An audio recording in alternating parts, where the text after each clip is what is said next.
The truth of the share market channel में आपका स्वागत है।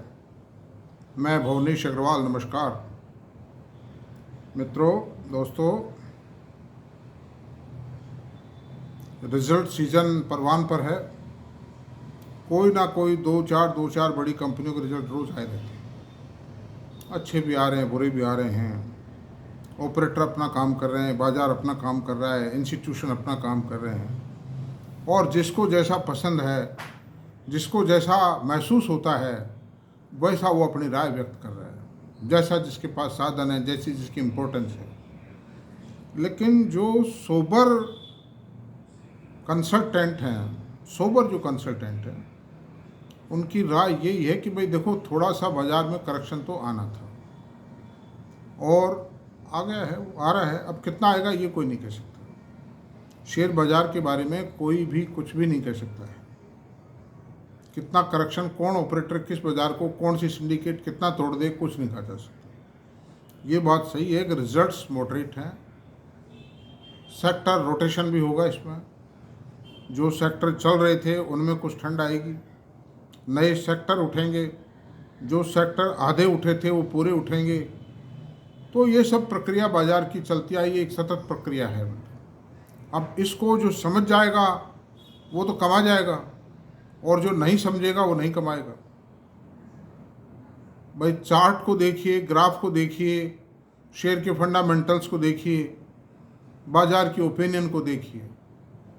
बाजार एज ए होल, इसमें अच्छा भी कहेंगे बुरा भी कहेंगे, उन सब की ओपिनियन का निचोड़ निकालिए।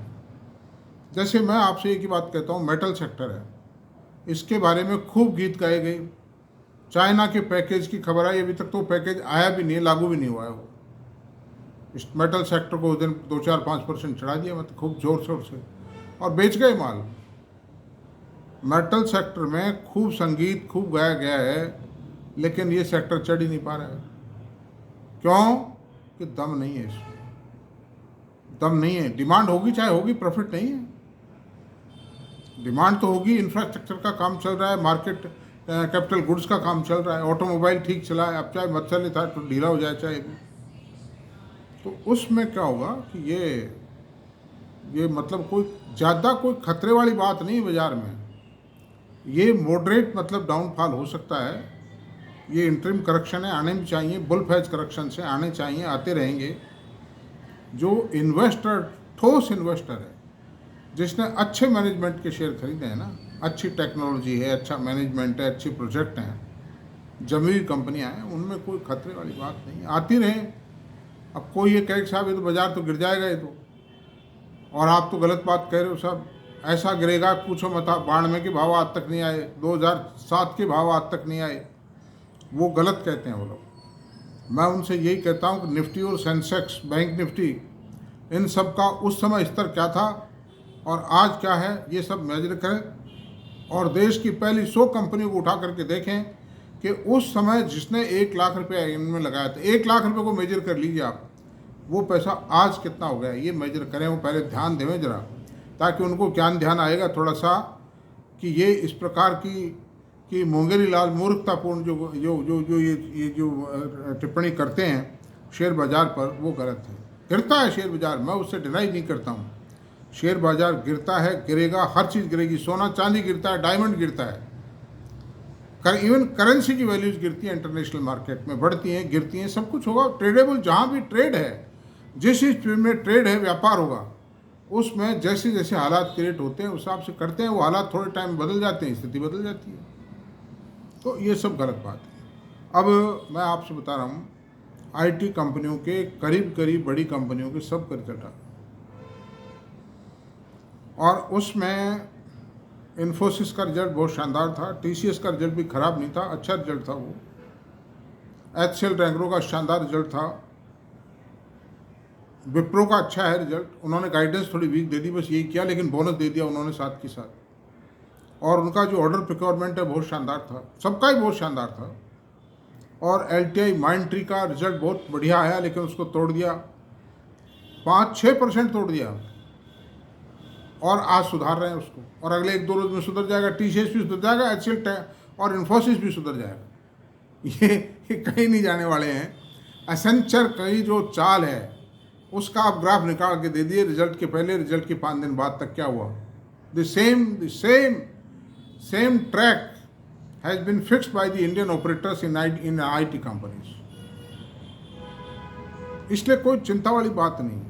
ऐसे शेयर खरीदो जिसमें चिंता नहीं है, नींद आराम से आवे और पैसा भी मोटा मिले आगे चल के, डिविडेंड भी फर्स्ट क्लास आवे जिसमें। तो टेक महिंद्रा के रिजल्ट आए हैं सैटरडे को, कल आए मतलब, नहीं परसों आए मतलब, और रिजल्ट इतने शानदार आए हैं, इतने शानदार रिजल्ट हैं कि क्या पूछो, सबसे बढ़िया रिजल्ट है। अब वो चाहे कारण कुछ भी रहा हो उसका, but the results are beautiful. और उसको आज बाजार ने भी वेलकम किया है, बाजार ने वेलकम कर दिया, फर्स्ट क्लास, उसको गनीमत है, उसको तो मान लिया कम से कम। उसको ये नहीं कहा साहब इसमें ये है उसमें वो है, कोई बहाना कोई ढूंढ कर चेप के तोड़ दें। लेकिन उसका कारण क्या है कि इसमें डिलीवरी काफ़ी खिंच चुकी है बाजार से, और इसके पीछे जो आनंद महिंद्रा का मैनेजमेंट है ना, वो बहुत स्ट्रॉन्ग मैनेजमेंट है। और जो IT कंपनीज है उसमें सब प्रोफेशनल मैनेजमेंट है मतलब। तो देखिए इसमें एम्प्लॉयज़ की संख्या में 11,000 एम्प्लॉयज़ का इजाफा हुआ है, 1,54,273 एम्प्लॉयज़ हैं मतलब।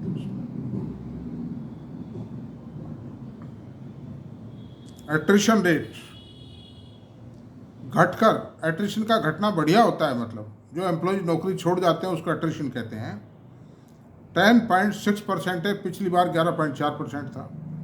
अर्निंग EPS 14 रुपये 10 पैसे आई है, पिछले साल 5 रुपये 60 पैसे थी।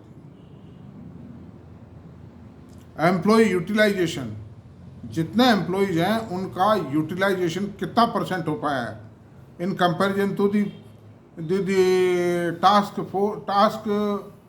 फिक्स्ड बाय दी मैनेजमेंट ही समझिए, फिक्स्ड बाय दी मैनेजमेंट 86.3% है, जबकि लास्ट ईयर 86.1% था। तो मैन पावर यूटिलाइजेशन में भी सुधार आया है। एक्टिव क्लाइंट्स की संख्या जरूर गिरी है, लेकिन वो क्वांटम बढ़ जाता है उनका। तो इन टर्म्स ऑफ मनी जो है ना, वो बड़े बड़े क्लाइंट्स आ जाते हैं, कोई दिक्कत वाली बात नहीं।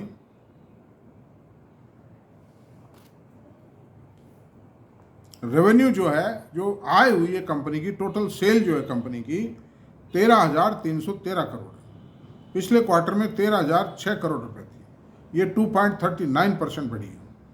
और पिछले साल के मुकाबले, पिछले साल 12,861 करोड़ थी, उसके मुकाबले 3.51% बढ़ी है सेल, यानी क्वार्टर ऑन क्वार्टर और ईयर ऑन ईयर दोनों से बढ़ी है सेल।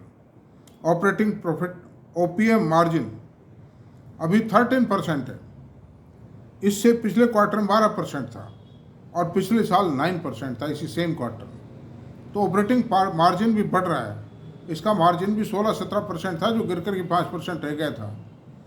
वो जो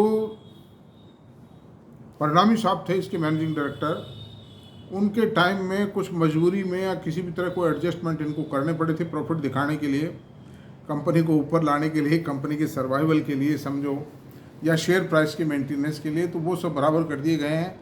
and now mister Mohit Joshi is CEO of the company, he will do well in all respect for the company. Earning per share 13 रुपये 22 पैसे आई है, 13 भी नहीं 14 रुपये, 14 रुपये 10 पैसे है। लास्ट पिछले क्वार्टर में 11 रुपये 40 पैसे थे, नहीं पिछले क्वार्टर में 6 रुपये 39 पैसे थी और पिछले साल 5 रुपये 70 पैसे थे।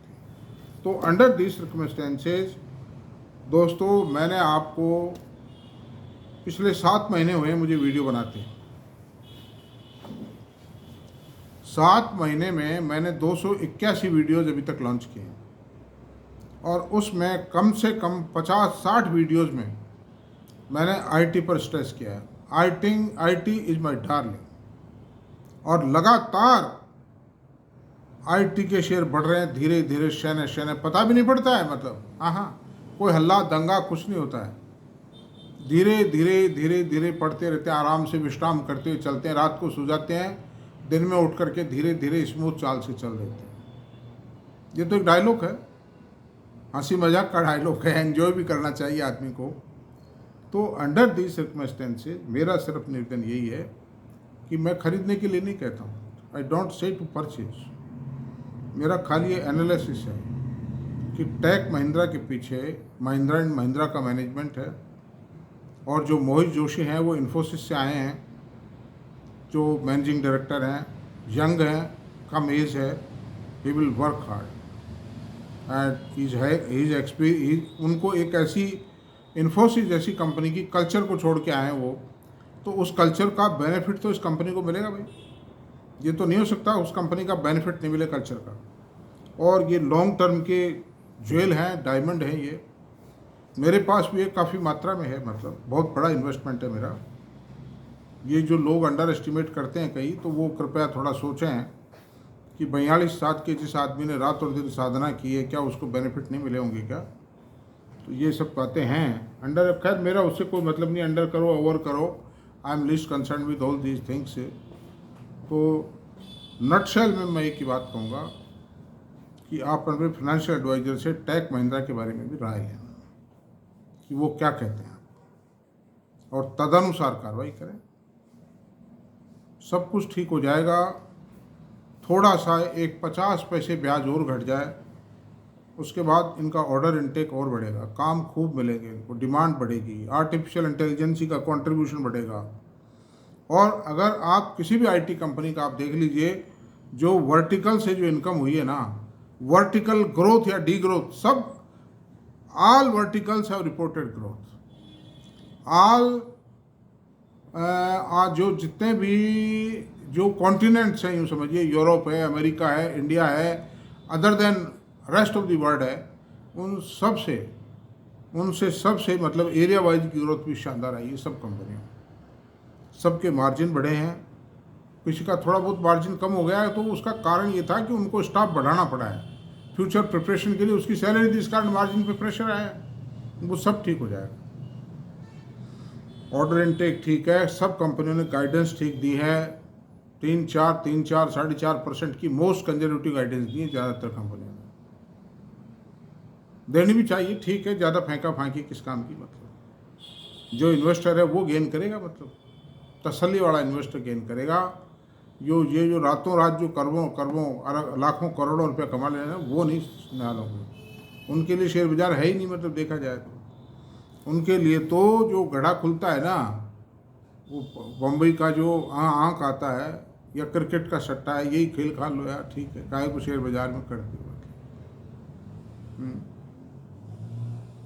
जो भी है, मेरा तो आप लोगों से यही निवेदन है कि मैं मेरे वीडियोज़ में जो चीज़ें बताता हूँ वो बहुत छानबीन के बताता हूँ। और इंडिया मार्ट इंटरमैश के भी जो रिज़ल्ट आए हैं वो रिज़ल्ट ख़राब नहीं है, रिज़ल्ट बहुत अच्छे हैं। उनको ख़राब बता करके मार्केट को तोड़ा जा रहा है। किसी ऑपरेटर की मंशा ख़राब है तो कोई दिक्कत नहीं है, तो होल्ड कीजिए और ख़रीदने के लिए थोड़ा सा रुक जाइए, जब गिर चुके जब खरीद लीजिए। आप वो रिकमेंडेशन नहीं है मेरी, गलत निकल गया मेरे से। फर्दर इन्वेस्टमेंट सोच समझ के कीजिए, मतलब आप अपने फाइनेंशियल एडवाइज़र से राय लेंगे। तो आज इतना ही रहने देते हैं इस वीडियो को।